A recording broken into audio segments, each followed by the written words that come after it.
Okay, so here's where we are. So today we're going to graph lines in slope-intercept form. Today we're going to graph lines in slope-intercept form. So remember that slope-intercept form is y equals mx plus b. And if we know the y-intercept, this is where you're always going to begin on the y-axis. And then from there, from that point that you begin on the y-axis, you count your slope. Remember, your slope is rise, which is up or down, over your run, which goes to the right. Rise, I'm trying to fix that little arrow. Rise up or down, and then you run to the right. You go up if your rise is positive, and you go down if your rise is negative. Up if it's positive, down if it's negative. And we always run to the right. So we're going to start off with a table of values. We're going to start off with a little table of values. So it says, given the linear function g of x equals 1/2 x plus 1, create a limited table. So we're just going to pick 3 or 4 values. That's it. And my OneNote is really struggling today. So x and g of x. So let's let x equal -1. How about -2? Sorry. -2, 0, and +2. So we're just going to do a table of values, right? So if I let x equal -2, I have 1/2 times -2 plus 1. What is half of -2? It's -1. What is -1 plus 1? Okay, so g of x equals 0. If I let x equal 0, I have 1/2 times 0 plus 1. What is 1/2 times 0? 0. So that gives me 0 plus 1, which is what? 1. Okay. What if I let x equal 2? 1/2 times 2 plus 1. What's half of 2? 1. And 1 plus 1 is? 2. So we have 3 ordered pairs that we can graph based off of our table. We have 3 ordered pairs. The first one is -2, 0. So I'm going to start at the origin and go to -2, 0. That's this point right here. My next ordered pair is the ordered pair 0, 1. X is 0, y is 1. Manuel, I'd like you to pick up your pencil and write these for me, please, and thank you.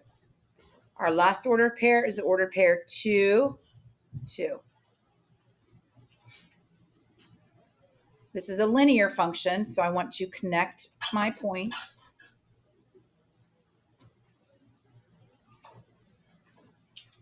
With a line, and make sure that you put an arrow on the end of your line. It's not a segment. It's a line that goes on forever, right?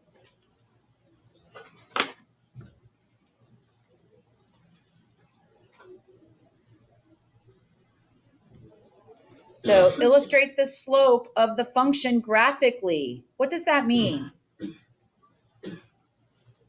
That just means pick 2 points on your graph and show that you have a slope of 1/2. So I'm going to go from this point to this point. I have to go up 1 and over 2. Up 1 and over 2. That's my slope, 1/2. I know you guys can't see that red very well. Up 1 over 2. That's my slope. So I've done that. I've illustrated my slope graphically. Circle the graph's y-intercept. I'm going to highlight it. The y-intercept is right here. The y-intercept is right there. So it's trying to get you to understand that if you begin at the y-axis on your y-intercept and you continue that pattern of up 1 over 2, there's a point. Up 1 over 2, you would have another point here. up 1 over 2, another point, and it would go on forever, okay? So we're going to use that idea and graph. So, possibly. So my equation is y equals negative 3/5 x plus 4. Someone tell me what my y-intercept is, and someone tell me what my slope is. Loose. What is the y-intercept of that equation? What is the value of b? Yeah, good job, 4. This is where I'm going to begin on the y-axis. Okay. Kian, what is my slope of this function? Negative 3 over 5. That means that I'm going to go down, because it's negative, into the right. So let's just graph this. I begin at positive 4 on the y-axis. 1, 2, 3, 4. Everybody plot that point. That's the ordered pair 0, 4 on your y-axis. From there, I'm going to count my slope. My slope says that I have to go down 1, 2, 3 units, and to the right 1, 2, 3, 4, 5 units. What if my graph was so small that I couldn't go down and to the right? What else could I do to represent this negative slope? What if it was written as this? 3 over negative 5. What does that mean? And to the left 5. Yeah. So I could begin at 4 and go up 1, 2, 3, and to the left 1, 2, 3, 4, 5. So if I didn't have enough room to go down, I could always go up. This is our function. This is where we cross the y-axis. And graphically, if I want to show my slope, I can show you that I'm going down 1, 2, 3 over 5. 1, 2, 3, 4, 5. Okay. That's all we're doing. We're just graphing y equals mx plus b.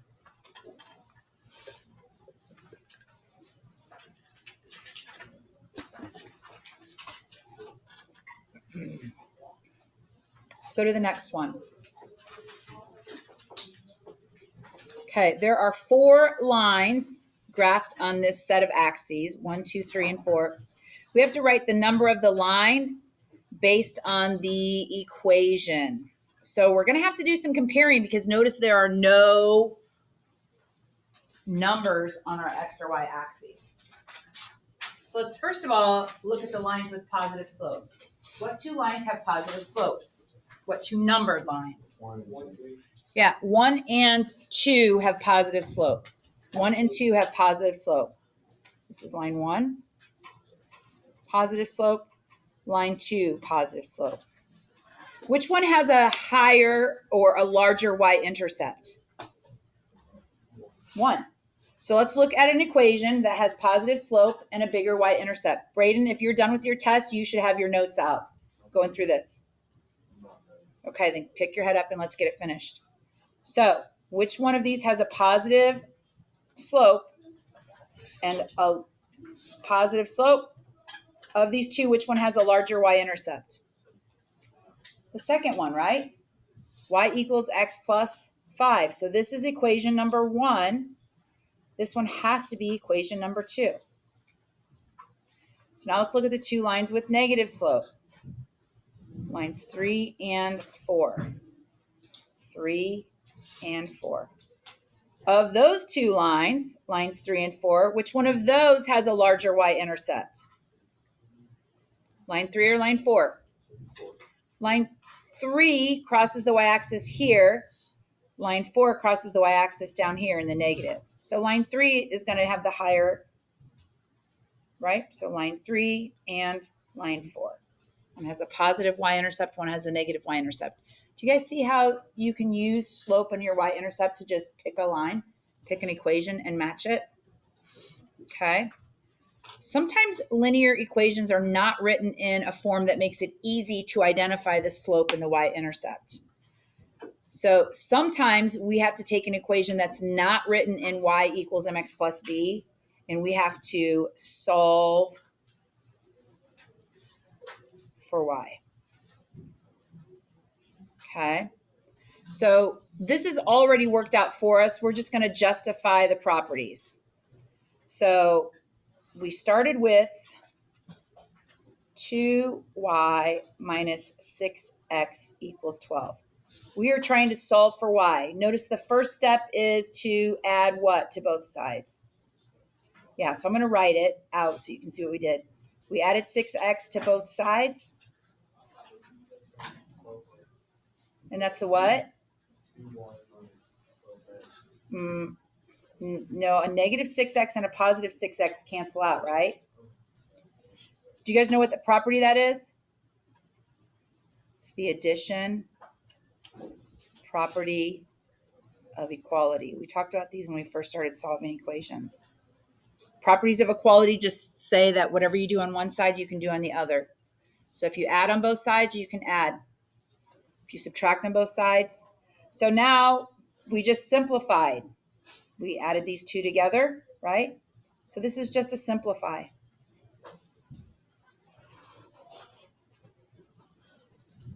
What's the next step? What are they doing next? Yeah, they're dividing both sides by 2. Well, that's just the division. Excuse me. That's the division property of equality.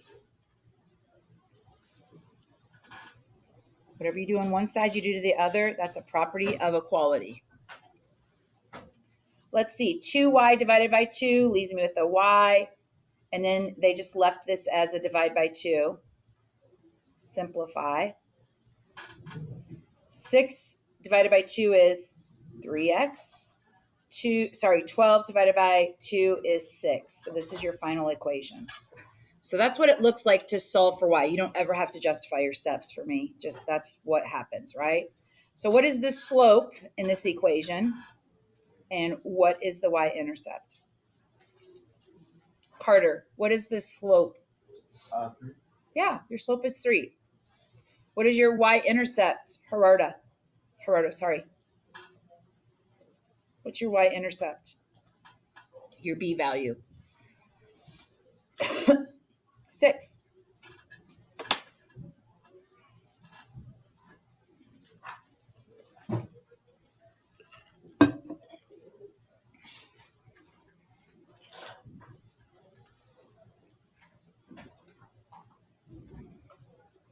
Okay. So we're going to do it again just one more time to make sure that you guys understand it. I'm going to really freeze the screen, talk through it and freeze the screen, and you're going to do exercise 2 and 3. So exercise 2, you're going to identify your slope and your y-intercept, and then I want you to graph them. Remember, you begin at the y-intercept. That's where you begin. And then you count your slope.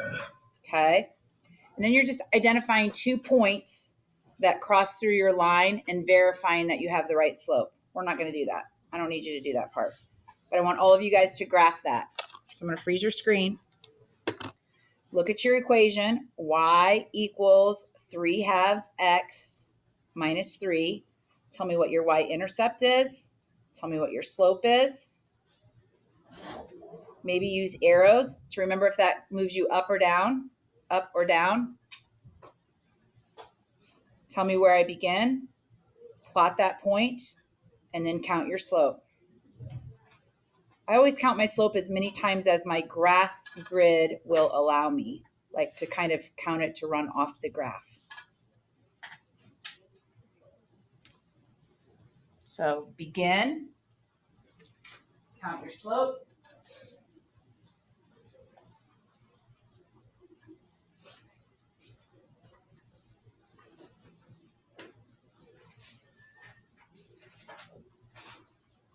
So where are we going to begin? What's the b value?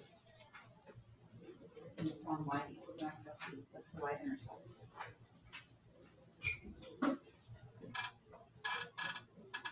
Someone help out. What's the y-intercept? What did you get? -3, right here, -3.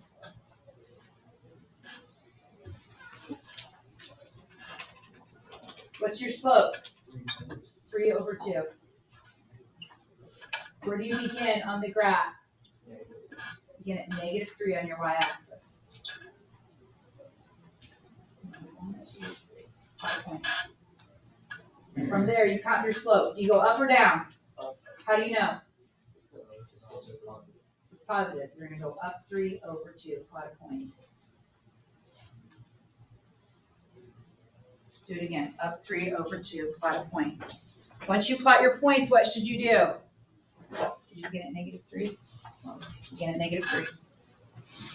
After you plot 3 or 4 points, you should connect them with a line so it looks like this. Okay?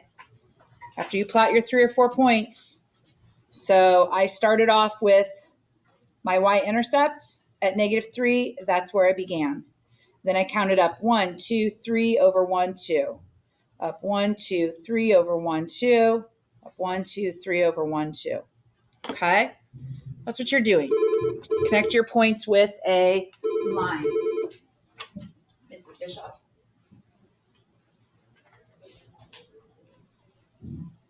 I do. Yes, ma'am. Thank you. Bye-bye. Carly, you're being checked out. Okay? So go ahead and gather your things and go on down to the office. So your practice begins right here. Your practice begins right here. You guys have 30 minutes. You should probably get your homework done tonight. You're completing all of the 2.5 practice.